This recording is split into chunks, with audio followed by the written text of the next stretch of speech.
We have brand new information about the Devil's Den hiking homicides. We are tracking where the man accused of killing two parents hiking with their daughters in Arkansas came from. 1 minute he's fine, and then if you're kind of messing with him, he freaks out, completely freaks out, and so much to the point where it's like uncomfortable. We spoke to a man who grew up with Andrew James McGann, and we'll talk about some of the red flags he says he's now thinking about since the 28-year-old's arrest. And we're also learning more about McGann's time as a teacher and the shocking things he reportedly said to female elementary school students in his classroom. We're on the case, presented by Law&Crime. I'm Chris Stewart.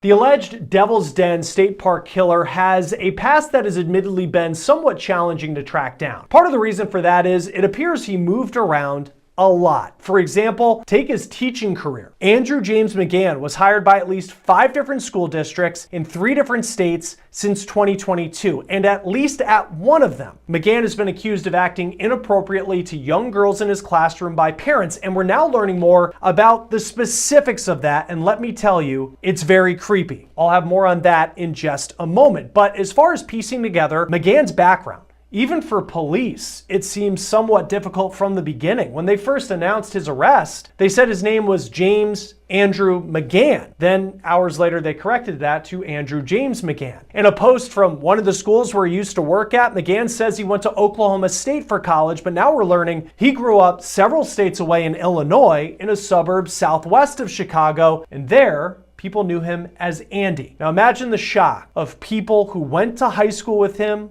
who grew up in his neighborhood, when police announced who they arrested in the brutal, tragic, and horrific murders of Cristen and Clinton Brink. The parents murdered in front of their daughters, who were able to run to safety and call 911. And then you see the face with that crazed look in his eyes, accused of this horrific crime so awful it made national news, and that's the person you grew up with. I spoke with a man named Bill Engelhardt, who says he spent part of his childhood growing up with Andrew James McGann, and he's now coming to grips with the reality that the person he once knew is accused of this horrific crime. Here's our conversation. First question, Bill, is just how did you know Andrew James McGann? Just growing up in the neighborhood, it's Chicago. Yeah, everyone knows each other, one way or another, just from baseball and just growing up in the neighborhood like that. What did you remember about him? I remember, first off, his family was always nice to me. They were nice to everyone. His dad was a coach. His dad was my coach. Played baseball with him, and he was just, seemed like a normal kid, just, that's how I remember him. Personally, some people have said, he had quite a temper on him, but, I can't really equate that because kids, so. Well, right. And especially with what he's accused of now. Yeah. Like, when was the last time, when would you say you guys lost touch? I would say I'd say probably going into high school. Like we hung out here and there, like just from, being kids, and he's over here and I'm there, and then everyone meets up. And so, but, yeah, probably like, freshman year, something like that. And from what I know, people that were really close to him, they all lost contact with him. Like, I don't know what happened, honestly, but they said, yeah, he ended up blocking me or something, and that's what I've heard, so. Before I get back to this episode of On the Case, I want to take a moment and thank our partner and sponsor, Morgan & Morgan. This is America's largest injury law firm. They have more than 1,000 attorneys, and they win a lot.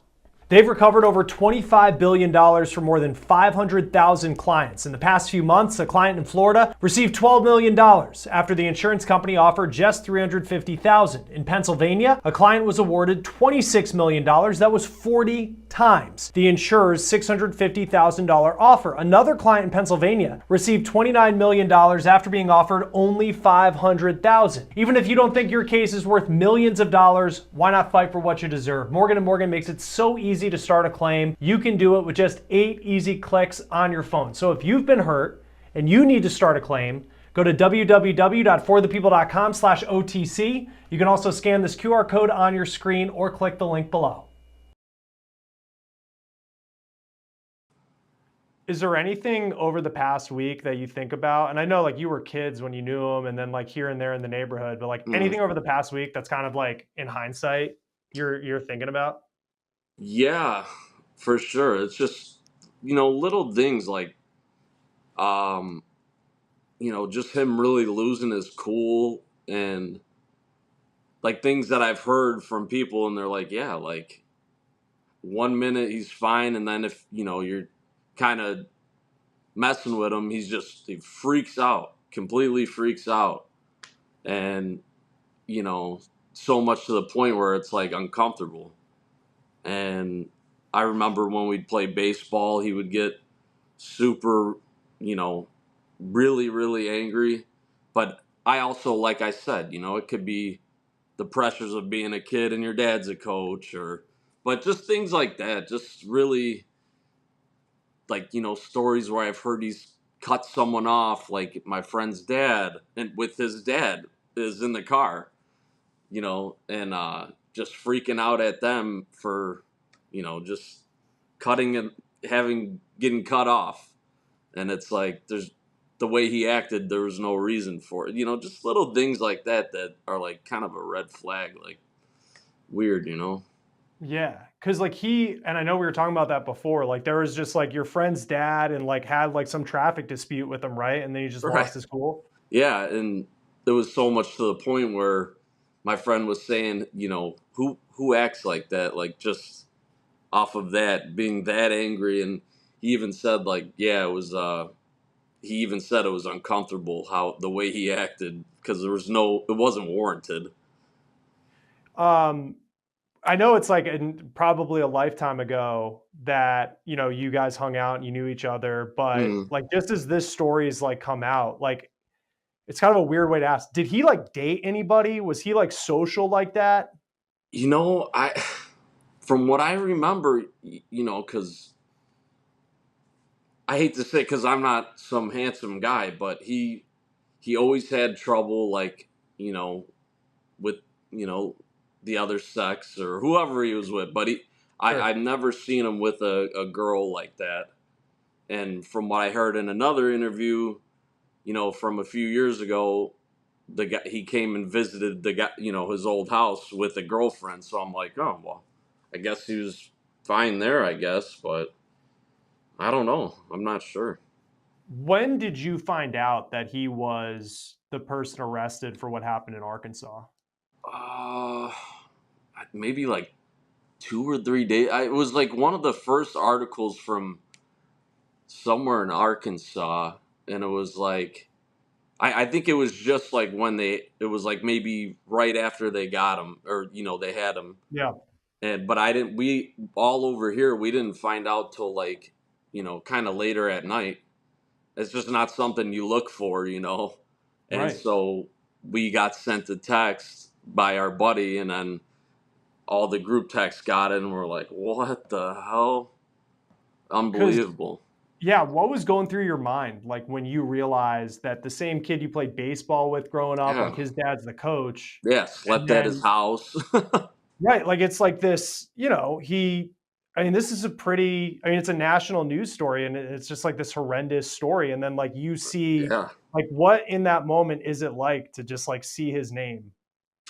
It's shocking. It's really shocking, because you're like, you can't even fathom how someone could do that, like how personal that it's just.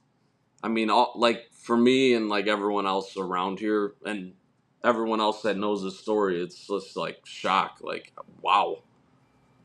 What was because like I know like we've seen pictures from like when he was young and probably around the same time that you guys were hanging out. And like Mhm.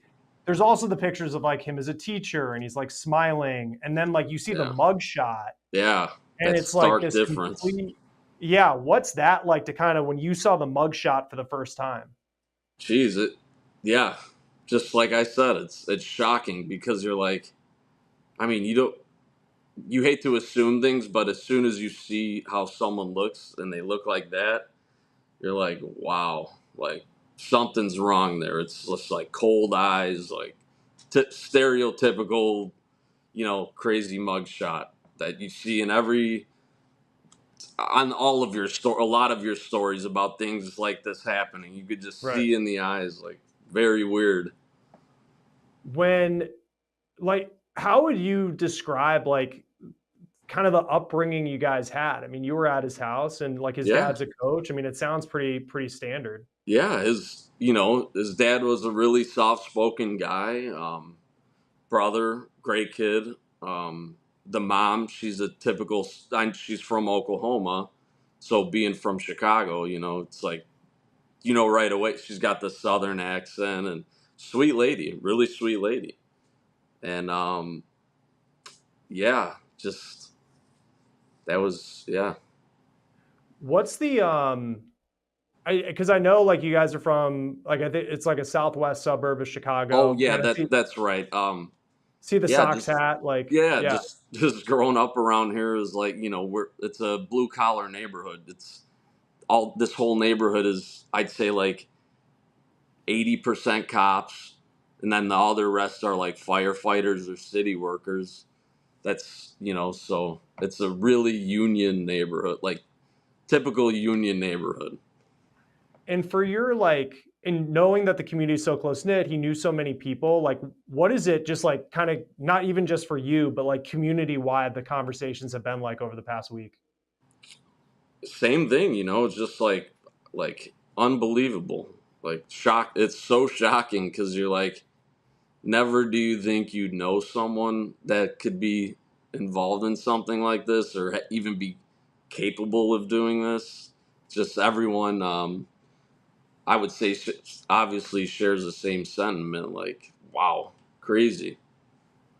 And then just because I know you and everybody in Chicago knew him as Andy, right? And then Hmm. like I know, and like someone can change their name. Like I know he was known by Drew, but then it's like the police thought his name was James for 24 hours. Right, using a Like, middle name. what do you make of that kind of part of the story? Because it feels like even the Chicago part of it, it took like days to come out where like nobody has really Right, been I able to track down a lot about him. I know from every like article I seen from the days prior, you know, before they like really knew things, I was like, they're not mentioning that he was from here. I was like, they're like, oh, he moved to or he moved here or there, and I'm like, he lived right here. He was blocks away from us. So it was pretty surprising. I'm like, man, like usually, the internet, everyone knows everything, and you could track something down super fast. And I was like, how have they not said that he's from here? Yeah, it's yeah, the digital footprint or lack thereof has been because we cover a lot of these, not to this level, but Yeah, it seems like he covered his tracks almost in some way. And you look yeah, at part of the story with like the covering of the license plate. right. There's weird. Just I mean, the whole story is really sad, but it's just weird. Yeah, There's a lot right. of You weird think stuff. like just because he's not an idiot because he's going through steps to conceal himself with his haircut, with the plates, waiting on a trail. Like it's just he's not he is insane, but insane for different reasons. Like, but he's smart. He's methodical. That's how he did it. It's there's no escaping that. And I know like you played baseball with him and kind Hmm. of comes from a good family. I think in a lot of these Yeah. stories, like you hear about like the loner guy. Like, did he have friends? Would you say? Yeah, yeah, he had friends. Um, he had a decent amount of friends. Just probably more than you could count on your hand. It's some people. It's just like over here, like everyone knows each other. Like I know 40 people still that I still talk to, and most people, when they grow old, they're, you have that you could count on one hand a group of friends, if you're lucky. So yeah, he totally had friends, but after high school, I have no clue. I have no idea. Is there anything I missed or like anything about him you want people to know, or just kind of like the shock of the last week for everybody in your neighborhood in Chicago? Yeah, the thing is that, like, just as I've said before,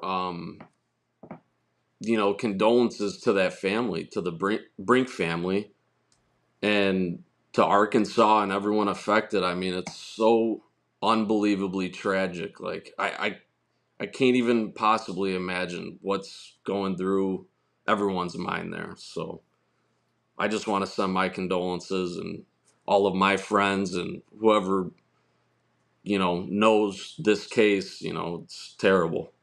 For as much as McGann had issues, it seems, with anger, it's still unclear what happened over the past several years in terms of cutting off people from his childhood and then allegedly becoming a crazed killer. What is clear, though, is that McGann moved around a lot. We've tracked 5 different school districts hiring McGann as an elementary school teacher in Arkansas, Texas, and Oklahoma, all since 2022. He was set to start in Springdale, Arkansas school district this week, but that was before he was arrested last week at a Springdale barbershop. When the story first broke, parents in Flower Mound, Texas, which is outside Dallas, started to voice concerns about how McGann handled himself in the classroom in the 2022 school year. This parent said he was inappropriate to little girls at Donald Elementary. Then you have another family from that school who told the New York Post that McGann put a little girl on his lap and allegedly said things like, quote, "I wish I could date you.